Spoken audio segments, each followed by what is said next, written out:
내 이웃의 집을 탐내지 말라. 내 이웃의 아내나 그의 남종이나 그의 여종이나 그의 소나 그의 나귀나 물은 내 이웃의 소유를 탐내지 말라. 출애굽기. 탐심은 우상숭배다. 자, 두 번째, 촘스키에게 배우다. 그래도 최근에는 유엔 결의안이나 추방안에 지지를 표명하지 않았습니까? 촘스키. 그렇습니다.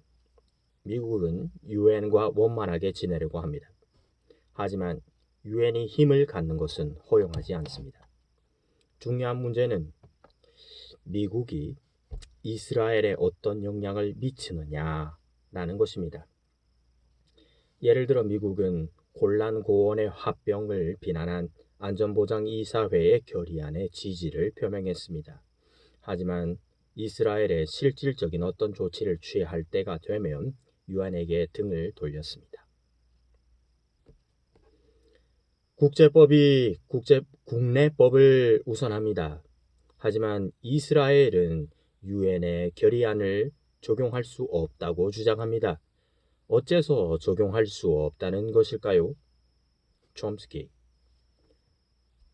국제법이 미국에서 적용될 수 없는 것이나 마찬가지입니다. 그 때문에 국제사법재판소가 얼마나 미국을 비난하고 있습니까? 미국은 제 마음대로 결정하면서 약소국에게는 국제법을 준수하라고 강요합니다. 이스라엘은 약소국이 아닙니다.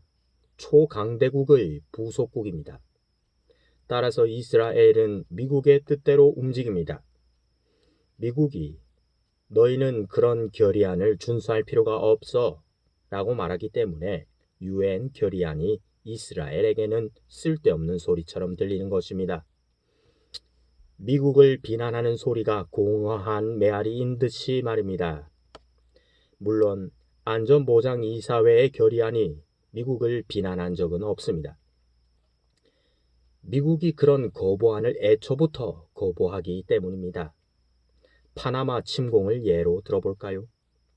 미국이 파나마를 침공했다고 비난하는 결의안을 안전보장이사회는 2번이나 상정했습니다.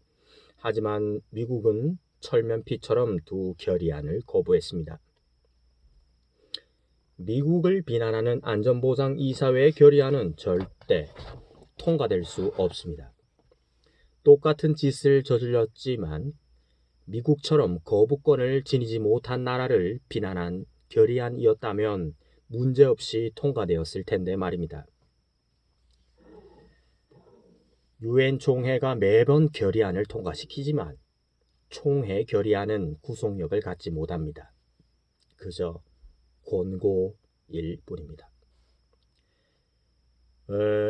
웨스트뱅크 라말라에 있는 인권단체 알-하크를 위해 일하는 변호사 모나 리시마위와 나눴던 말이 기억납니다. 그녀는 법정에서 나설 때마다 이스라엘 검사가 영국이 위임한 비상조치법, 요르단법, 이스라엘법, 터키법 등 대체 어떤 법으로 그녀의 의뢰인들을 기소할 것인지 종잡을 수 없다고 말했습니다. 촘스키. 그들만의 법도 있습니다. 한 번도 공개된 적이 없는 행정적 법규도 있습니다. 팔레스타인 출신의 변호사라면 누구나 그곳의 법체계는 조크에 불과하다고 말할 것입니다. 요컨대 법이 없습니다. 판례만 있을 뿐입니다. 대부분의 유죄 판결이 자백을 근거로 할 뿐입니다. 여기에서 자백이 무슨 뜻인지 모르는 사람은 없습니다. 자백해서 유죄를 선고받은 드루즈파 이스라엘 퇴역 군인이 거의 16년이 지난 뒤에야 무죄였다는 것이 밝혀진 예도 있습니다. 그 때문에 상당한 소동이 있지 않았습니까? 뒤늦게 조사가 있었습니다. 대법원은 무려 16년 동안 첩보기관이 그들에게 거짓말을 했다고 선고했습니다. 첩보기관은 죄 없는 사람들을 무고히 고문해 왔지만 법정에서는 그런 짓을 결코 하지 않는다고 주장해 왔습니다. 첩보기관이 대법원을 속여왔다는 사실이 밝혀지면서 대소동이 벌어졌습니다. 대법원까지 속이는 나라에서 어떻게 민주주의를 기대할 수 있겠습니까? 하지만 고문은 큰 쟁점이 아니었습니다. 모두가 알고 있던 사실이 확인된 것에 불과했으니까요. 국제사면위원회는 1977년 런던에서 대법원 판사인 모세 에트지오니를 인터뷰했습니다. 그들은 에트지오니에게 아랍인의 자백률이 지나치게 높은 이유가 뭐냐고 물었습니다.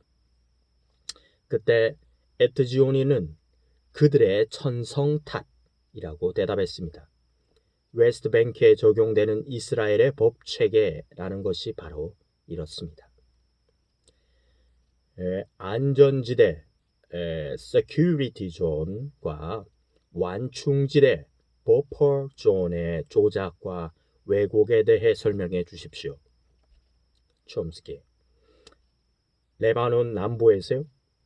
이스라엘이 그렇게 부르는 것을 언론이 그대로 인용한 것입니다. 이스라엘은 1978년에 레바논 남부를 침공했습니다. 캠프 데이비드 협정. 이는 1978년 9월 5일에서 17일 벽에 부닥친 이집트와 이스라엘의 단독 평화 교섭을 타개하기 위하여 카터 미국 대통령이 미국 메릴랜드주 캠프 데이비드의 대통령 별장으로 사다트 이집트 대통령과 베긴 이스라엘 수상을 초청하여 맺은 협정이다. 캠프 데이비드 협정의 테두리 안에서 이루어진 일입니다. 이 협정에서 합의한 사항이 결실을 맺은 셈입니다. 즉 이스라엘, 이집트가 전쟁 억제력을 상실했기 때문에 이스라엘이 레바논을 공격해서 점령지를 병합시키는 것을 허용한 것입니다. 그래서 이스라엘은 레바논 남부를 침략했고 용병을 고용해 점령지를 사수했습니다. 기본적으로 이스라엘의 용병이라 할 수밖에 없는 사드 하다드 소령의 군대를 통해서 말입니다. 사드 하다드 소령의 군대. 그때 안전보장 이사회에 결의안 425호가 통과되었습니다. 이스라엘이 1982년 재침공했을 때 이스라엘 북부지 전역에 국경선에서 치열한 교전이 있었습니다. 미국이 중재에 나서서 휴전이 성립되었고 PLO, Palestine Liberation Organization, 팔레스타인 해방기구는 월경을 자제하면서 휴전 조약을 성실히 지켰습니다. 하지만 이스라엘은 도발 행위를 그치지 않았습니다. 심지어 민간인을 목표로 삼아 폭격을 가하기도 했습니다. PLO, 팔레스타인 해방기구로 하여금 어떤 짓을 하게 만들려는 계획된 폭격이었습니다. PLO가 팔레스타인 해방기구가 폭력으로 맞서야 이스라엘이 침략할 핑곗거리가 생길 테니까요. 미국의 언론이 이 사건을 어떻게 다루었는지 살펴보는 것도 매우 흥미로운 일입니다. 미국의 언론은 예외 없이 PLO, 팔레스타인 해방기구가 이스라엘 정착촌을 폭격했다는 기사를 싣고 있습니다. 하지만 진실의 작은 단면일 뿐입니다. 이스라엘이 북부의 국경선을 폭격하고 침략하면서 PLO, 팔레스타인 해방기구를 자극했지만 PLO, 팔레스타인 해방기구는 대응하지 않았다는 것이 진실에 더 가깝습니다. 실제로 PLO, 팔레스타인 해방기구는 협상안대로 화해의 길을 모색하려고 애썼습니다. 예전의 진실도 이상적인 그림에 제한적으로만 닮았을 뿐입니다. 나는 여러 차례 그런 점을 지적했지만 누구도 귀 기울여주지 않았습니다. 이스라엘이 레바논을 침공한 후 어떤 사태가 벌어졌는지 우리는 잘 알고 있습니다. 그들의 표현대로라면 테러에 쫓겨나고 말았습니다. 하지만 위협당하고 싶지 않은 사람들의 저항이었을 뿐입니다. 이스라엘은 근본주의자들의 저항을 불러일으키는데 성공했습니다. 하지만 그 저항은 마음대로 억누를 수는 없었습니다. 그래서 밀려날 수밖에 없었던 거죠. 이스라엘은 남부 지역을 사수했습니다. 그리고 안전지대란 이름을 붙였습니다. 하지만 그곳이 진정으로 안전한 곳이라 믿는 사람은 없습니다. 이스라엘이 레바논에 마련한 교두보입니다. 용병, 즉 이스라엘 군이 지원하는 레바논 남부군이 지배하고 있습니다. 이스라엘 군은 인간의 탈을 쓴 야수들입니다. 혹독한 고문실까지 갖춰놓고 있습니다. 이스라엘이 적십자나 그 밖의 인권단체 검열을 허용하지 않기 때문에 자세한 내막까지는 알 수 없습니다. 하지만 인권단체와 언론인의 꾸준한 조사가 있었습니다. 게다가 그곳에서 탈출한 사람들이 그곳에서 자행되는 야만적 학대를 증언해주고 있습니다. 이스라엘의 일부 소식통도 그런 사실을 확인해주고 있습니다. 한 이스라엘 병사는 그곳에서 저질러지고 있는 만행을 견디다 못해 자살을 감행했습니다.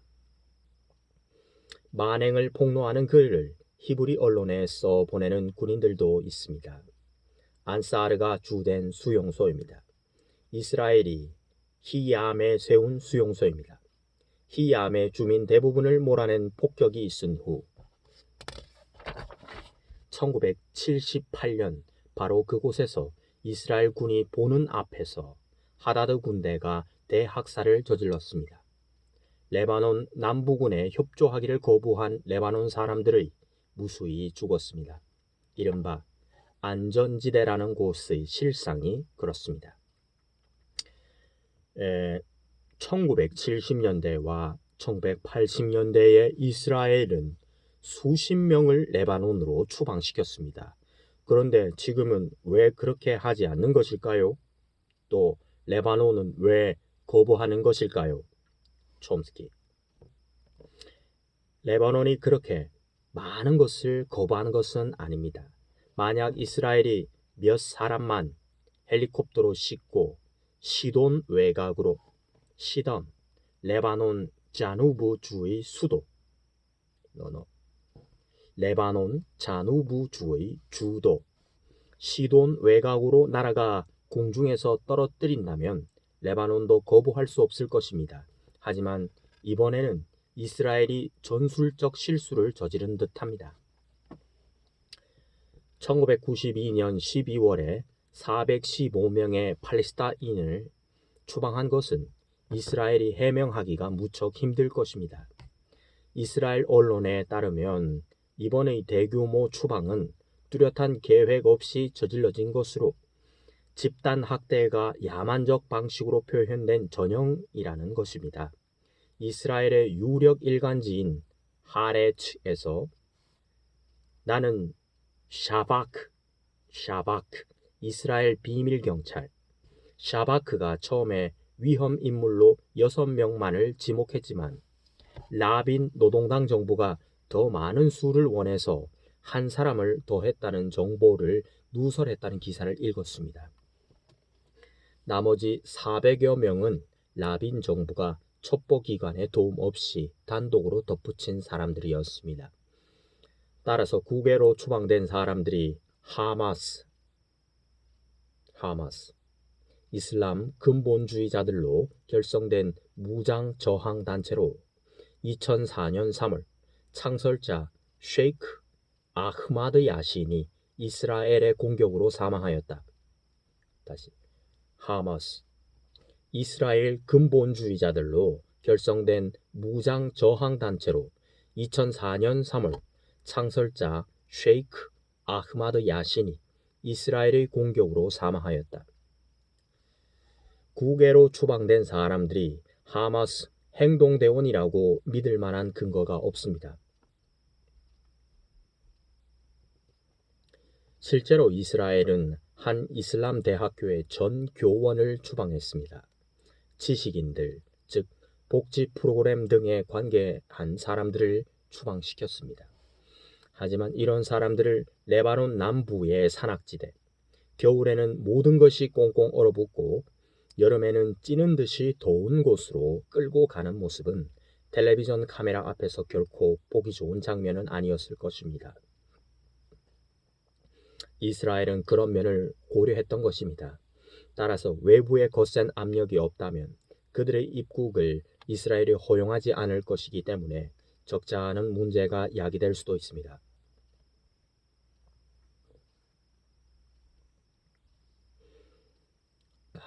스티븐 솔라즈 민주당 의원이 BBC와 회견하는 것을 들었습니다.